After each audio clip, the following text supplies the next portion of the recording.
Bonjour à toutes et à tous et bienvenue pour une toute nouvelle vidéo sur Genial Academy. Et si vous pouviez générer des images ultra réalistes, des visuels marketing ou même des illustrations artistiques simplement en écrivant quelques mots. Eh bien aujourd'hui vous le savez très bien que ça existe, mais avec ChatGPT Images 2.0, cette idée c'est vraiment plus de la science-fiction, c'est vraiment une réalité qui va être accessible à toutes et à tous. Chez Génie Information, vous le saviez, notre mission, c'est bien de rendre l'IA compréhensible et exploitable, que vous soyez débutant, intermédiaire ou déjà expert. Et justement, cette vidéo, elle est faite pour vous et vous accompagner pas à pas dans la démarche de création d'images.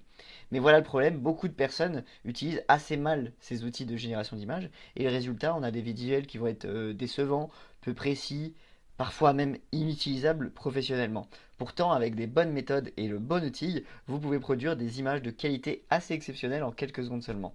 Et justement, dans cette vidéo, vous allez comprendre comment fonctionne ChatGPT Image 2.0, la toute nouvelle mise à jour de ChatGPT concernant son moteur de création d'images, mais surtout comment l'utiliser concrètement pour créer des visuels qui vont être puissants et efficaces. Et croyez-moi, ça peut complètement transformer votre manière de travailler. On va commencer par une petite partie théorique. Pour bien comprendre ChatGPT Image 2.0, il faut savoir qu'il y a un concept qui est fondamental, c'est que la génération d'images par IA à partir de texte, c'est le texte ou image, et donc c'est un type de technologie qui repose sur des modèles d'IA entraînés sur des millions, voire des milliards d'images.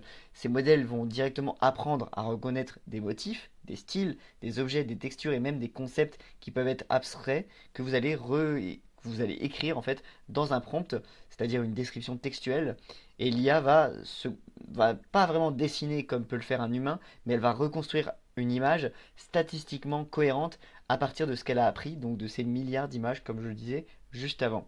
Et donc cette nouvelle mise à jour de ChatGPT Image 2.0 va vraiment encore plus loin parce qu'il va combiner à la fois une compréhension avancée du langage naturel, donc peu importe comment vous allez le dire, bon, il faut toujours qu'il y ait un bon prompt, mais il va comprendre, il va le faire beaucoup plus rapidement également. Donc c'est une capacité également à interpréter des intentions qui vont être complexes avec beaucoup de motifs, de textes et d'images différentes, vous allez le voir juste après, et une génération d'images qui va être beaucoup plus précise, plus cohérente et également plus personnalisable, parce qu'une fois que l'image a été créée, évidemment, vous pouvez faire comment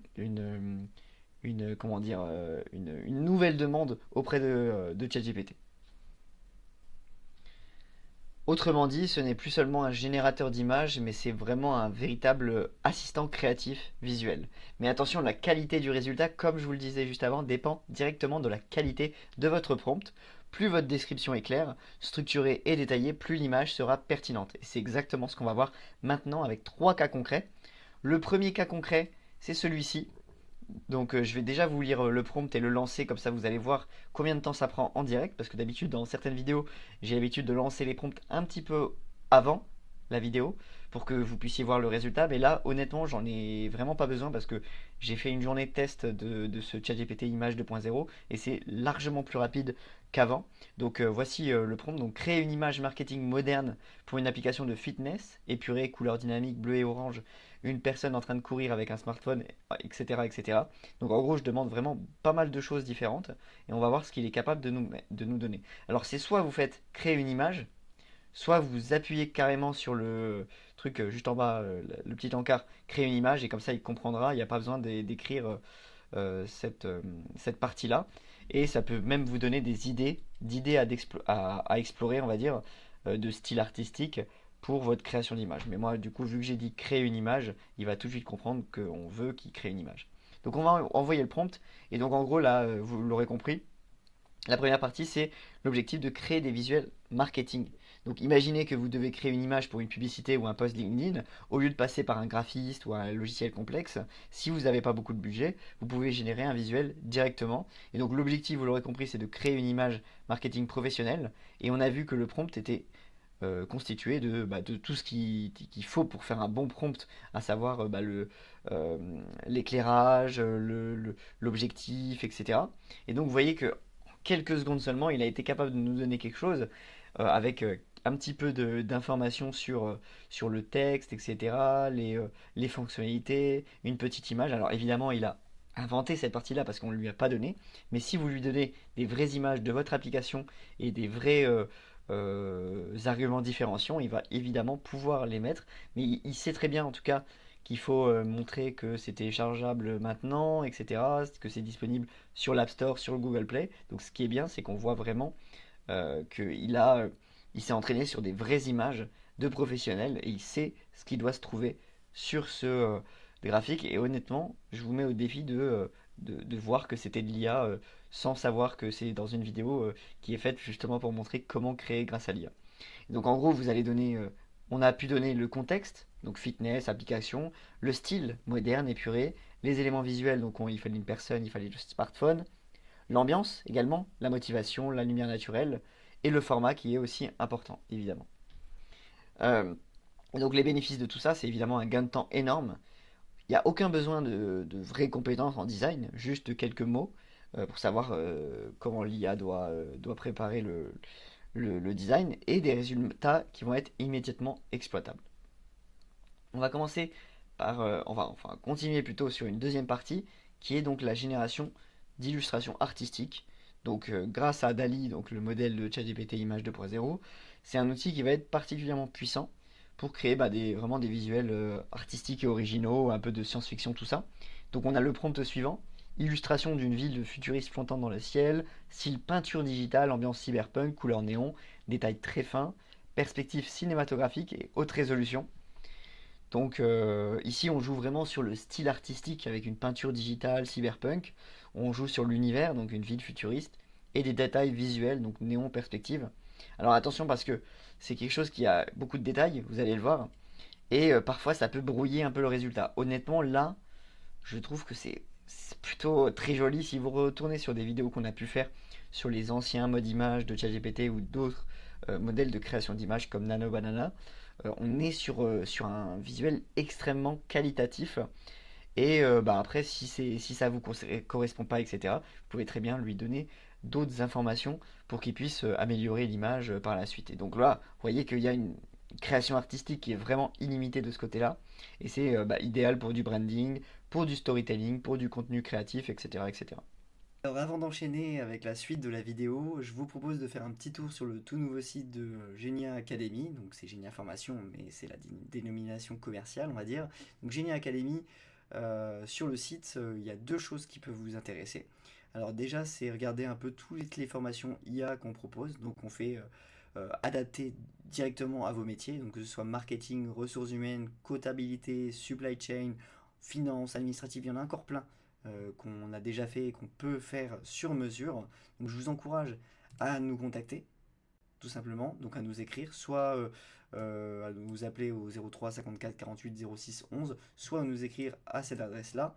Donc ça, c'est la première chose que je vous encourage à faire si vous avez des besoins en IA, tout simplement, en intelligence artificielle. La deuxième chose, elle arrive juste là. Enfin, c'est plutôt un groupe de choses. Donc, c'est déjà la possibilité de bénéficier d'un e-book gratuit. Donc là, en l'occurrence, notre e-book, il est sur l'art du prompting. Donc là, c'est vraiment un guide de 23 pages qui va vous montrer comment bien formuler vos demandes sur ChatGPT. Et c'est évidemment valable pour tout ce qui est Grok, DeepSeek, Gemini, etc. Donc, parce que savoir parler à une IA, c'est vraiment une compétence qui est devenue majeure de nos jours. Donc je vous encourage à entrer votre nom et à donner votre adresse mail pour recevoir votre e-book, tout simplement. Et la deuxième chose, donc vraiment, qui fait partie toujours de ce groupe de choses qui peut vous intéresser, c'est de créer, c'est de plutôt vous, vous tester sur votre niveau d'IA. Donc on a un questionnaire de 30 questions qui se fait en à peu près 10 minutes. Donc c'est des QCM, vous inquiétez pas, si vous ne savez pas répondre à une question, vous essayez de donner la réponse qui vous paraît la mieux, ou alors vous dites tout simplement je ne sais pas, et à la fin on vous fait un petit point sur ce que vous avez eu juste, ce que vous avez eu faux, on vous explique quelle est la bonne réponse, et vous aurez à la fin évidemment une note qui vous permettra de savoir si vous êtes plutôt débutant, intermédiaire, ou si vous avez un niveau qui est avancé en intelligence artificielle. Enfin, on va passer à la troisième partie. Donc je le lance directement encore une fois, qui est donc la partie de générer des visuels informatifs grâce à l'IA tout simplement. Donc en gros, voilà, je lui demande de créer une infographie claire expliquant le fonctionnement de l'IA avec des icônes simples, etc. Donc style minimaliste, couleur professionnelle, texte lisible. Et donc vous allez voir que l'objectif, c'est évidemment la clarté Donc il faut qu'il y ait une bonne structure visuelle, qui est donc une infographie, que ce soit assez simple à comprendre, avec des icônes, des flèches, etc. Et une bonne lisibilité qui est très importante, notamment car on sait que les IA, parfois, au début, en tout cas il y a quelques mois encore, c'était un peu compliqué d'intégrer du texte dans dans des visuels graphiques. Et donc on va voir ce qu'il est capable de faire. Et ça, c'est vraiment parfait pour tout ce qui va être formation, présentation, pour améliorer visuellement la compréhension qu'on va avoir de quelque chose qui va être pas forcément simple à expliquer et un contenu qui est directement prêt à être partagé. Et donc voilà, si on regarde un petit peu comment fonctionne l'IA, l'IA permet aux machines d'apprendre à partir de données, ouais, pour prendre des décisions ou faire des prédictions. C'est déjà pas mal. Et là, on voit que honnêtement, il n'y a pas de faute d'orthographe. A priori, là, j'ai regardé en diagonale, il n'y a pas de faute d'orthographe. C'est plutôt clair, c'est pas trop grand, pas trop petit. On peut toujours zoomer, hein. Une fois avoir téléchargé l'image, évidemment, on pourra zoomer. Donc, il y a la partie collecte des données, préparation des données, l'apprentissage, donc l'entraînement du modèle à partir des données, comme je vous l'ai dit, les milliards de données, mais ça peut être des small language models avec beaucoup moins de données. Ensuite, on a l'utilisation, donc c'est nous comment on va l'utiliser, et ensuite évidemment l'objectif c'est qu'elle puisse l'IA s'auto-critiquer, on va dire qu'il y ait de l'amélioration continue. C'est pour ça que parfois sur ChatGPT on nous propose deux prompts pour nous demander lequel est meilleur, et en fait l'IA apprend de ça et s'auto-critique et donc continue à faire de l'apprentissage de plus en plus selon les prompts qui vont être faits.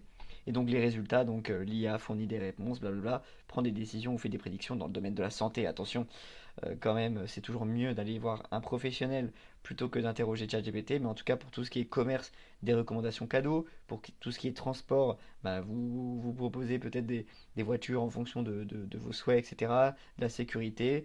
Bon voilà, en gros, c'est quand même un bon outil pour faire toutes ces infographies-là qui sont directement partageables, hein, tout simplement sur vos réseaux. Donc voilà, en gros, on a fait un petit point sur trois grandes familles d'applications concrètes au niveau de la création d'images. Et donc, nous, notre objectif, justement, chez Julien, c'est de vous montrer que c'est particulièrement pertinent pour des créateurs de contenu, pour des entrepreneurs qui n'ont pas forcément le temps et l'argent de recruter des personnes spécialisées dedans, dans le design, etc. C'est également fait pour des formateurs, pour des marketeurs, mais ça a aussi des limites. Par exemple, les images peuvent parfois manquer de cohérence sur des détails qui sont complexes. Par exemple, si vous voulez créer une image avec une machine en particulier, il faut vraiment lui montrer l'image de la machine sous plusieurs angles pour qu'il puisse vous la remettre dans une image parce qu'en fait il ne va pas forcément connaître cette machine en particulier. Autre limite, donc le contrôle total, ça reste difficile sans itération. Donc en un premier coup, en un premier essai, c'est jamais vraiment ce qu'on souhaite, mais on doit évidemment itérer et lui donner des indications pour comment améliorer l'image pour avoir celle que vous souhaitez au final. Et évidemment, certaines demandes très spécifiques nécessitent plusieurs essais. Donc voilà, notre conseil, c'est vraiment de travailler des prompts comme un brief professionnel. Plus vous êtes précis, plus l'IA sera vraiment performante. Et surtout, ne vous contentez pas d'un seul essai. Il faut tester, il faut ajuster et ensuite améliorer. Et si vous voulez maîtriser ces outils, évidemment, le mieux reste de suivre une formation structurée. Et c'est exactement ce qu'on propose chez Genia Academy. Voilà, en gros, aujourd'hui, vous avez pu découvrir comment fonctionne ChatGPT Image 2.0. Donc là, sachez que sur la version gratuite, on a le droit à peu près 2 à 5 images créées et après beaucoup plus dans les versions payantes. On vous a montré également pourquoi le prompt c'est la clé du succès et trois façons concrètes de créer des images avec l'IA. Alors maintenant c'est à vous de jouer, il faut texter, il faut expérimenter et surtout exploiter tout le potentiel que vous offre l'intelligence artificielle. Et si cette vidéo vous a plu, pensez à la liker, la commenter, à la partager et bien sûr abonnez-vous à la chaîne Génie Academy pour ne rien manquer des prochaines vidéos. Salut!